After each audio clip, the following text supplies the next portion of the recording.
and action. Hi, everybody. I wanted to do a quick, and I say quick, I'll try to make it quick, um, a little bit of an instructional video for explaining your symposium. So that's the next step after our literature review.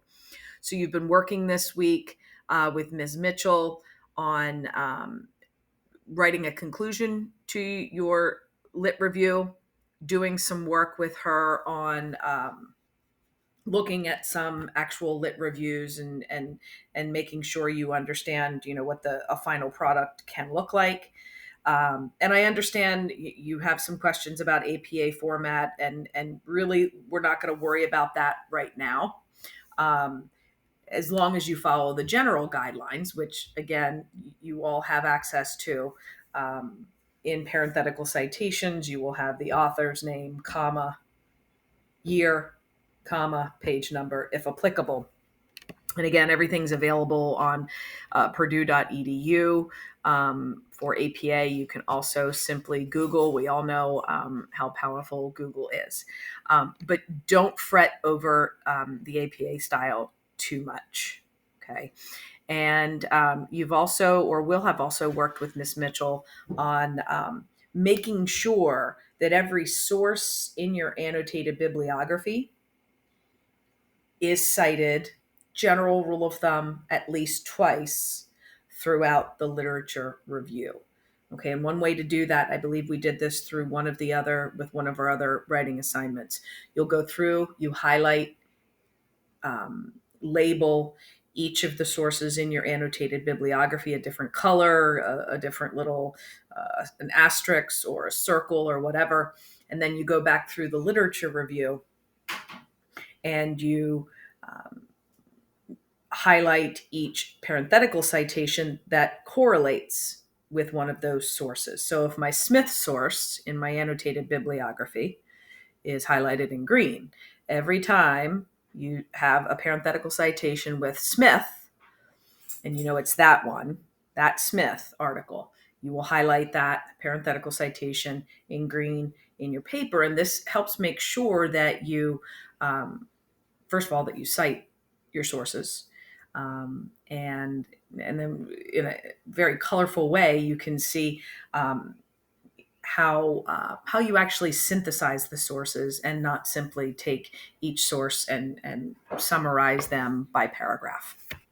So those are some of the final parts you've been working on for your literature review. The next step then is presenting this research. It's one thing that you all get this information. It's one thing that Ms. Mitchell and I get this information because we've been working with you on it, and we know some of the sources, and we'll be reading these literature reviews. But we want to share this with others, share this wonderful research with others. And that's where the symposium comes into play. So again, our symposium is scheduled for Friday, April 29th. From 8:30 in the morning, 12:30 p.m. And that'll be in the LGI room. And I'm going to be getting out an invitation soon. I got a little sidetracked this week, but I have the invitation. I'll send it out digitally. I will be inviting parents to come in to the school to watch you. Of course, if you'd like them to, I'll be inviting district office administration, school board members, and again, with your personal interviews, your expert interview, if they're local, you can invite them to it. I have had people who students have interviewed come to the symposium, so that's fun and really kind of an authentic research experience. So that's when it is. Make sure you mark it on your calendars. But I want you to leave today, going into this break, having an idea. I want you to enjoy the break, enjoy Easter, enjoy the break, spring break, whatever you want to call it. But I do want you to have some understanding, and it might be worthwhile taking some time over the time we have off to do a little work with this. So on this document, which I have in our week 30, I forget what week we're in, week 32, in Google Classroom in our week 32 materials, I have this document, English 105 Research Symposium 2022. Okay, so you can find all of this here. I'm not going to read the explanation. You can do that yourself. But the bottom line is, in very simple terms, you'll be taking the research you've done, this literature review, and you're going to present it in a speech type format. And I do have a breakdown of roles here for each group member. So take a look at this breakdown of roles. So in addition to each student speaking for about 4 to 5 minutes, each student in the group will also have an added role of, say, introducing the whole group's presentation.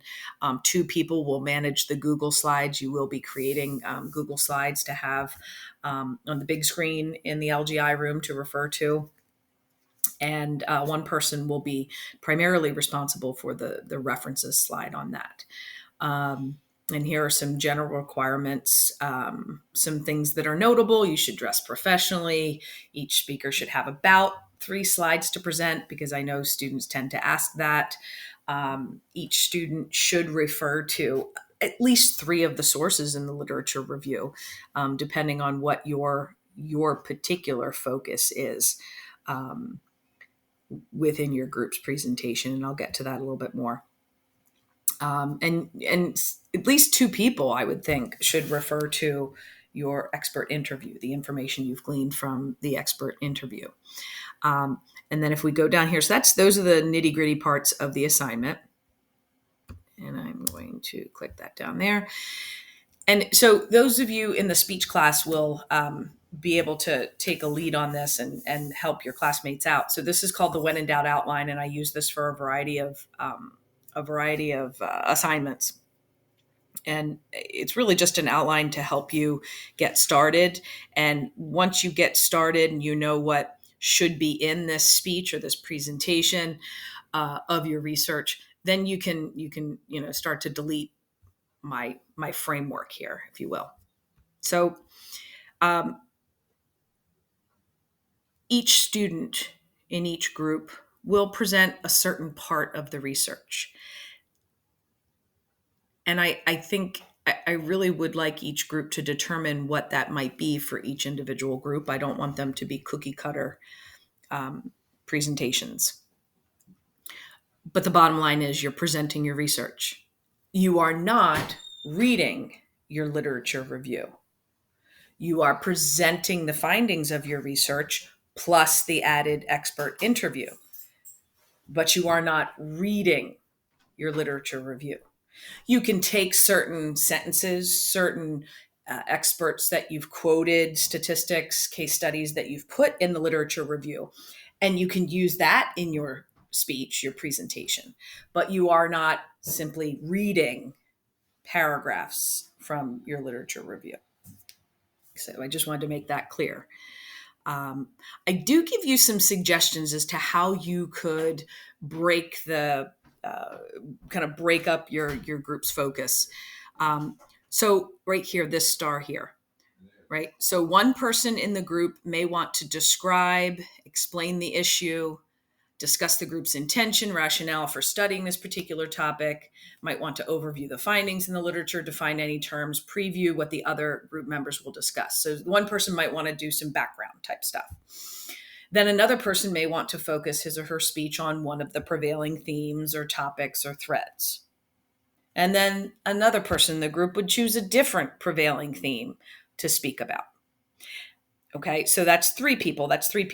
If you have 4 people in your group, maybe that 4th person would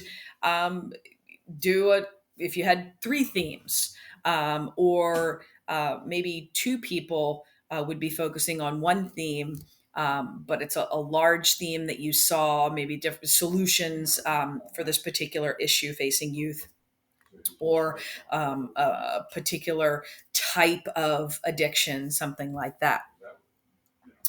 Another breakdown might be this, and this is what has happened in the past with the symposium. 1 student would give background information similar to the other scenario. Then one person might present the causes of the issue. One person might present the effects of the issue. And then one person might want to present the solutions that are evident in the research. So those are just a couple suggestions for how you could break it down. But this weekend, this over the break, I want you to think about it, have some communication with your teammates about this. Certainly anytime you have today, I understand it's the day before a break and no one really wants this on their mind, and I get that. But I do want to make sure you go into this break with an understanding of this. Most certainly when we get back, we will need to hit the ground running. And of course, I'll be here helping you. Ms. Mitchell will be here helping you. And then, and then the rest of this, this particular document is the actual outline. Okay. And again, those of you in the speech class, this will look eerily familiar.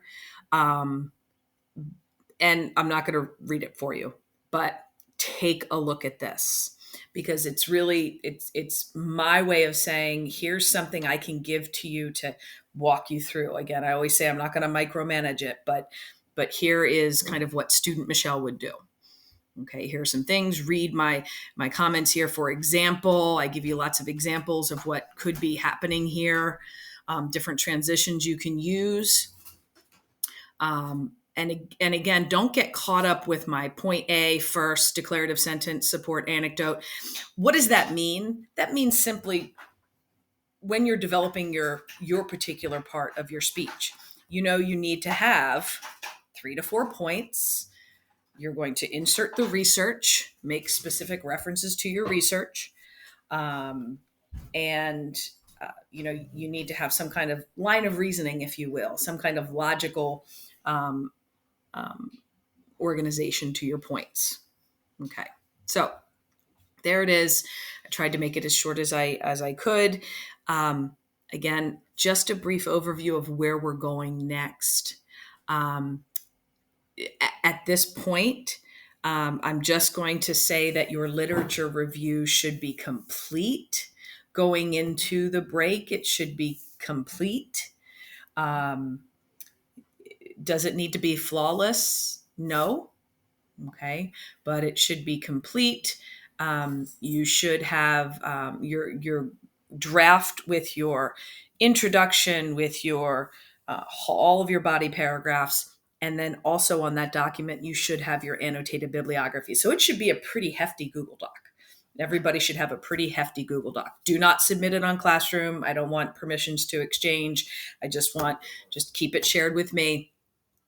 And then over the break, start thinking about maybe communicating with each other. Who's going to do what? Who feels confident doing this role and giving a speech about this particular topic within our group's topic? And again, we'll hit the ground running. Have a wonderful break. And if you have any questions, you can certainly ask Miss Mitchell. And, you can always email me with questions. So have a wonderful holiday, everybody.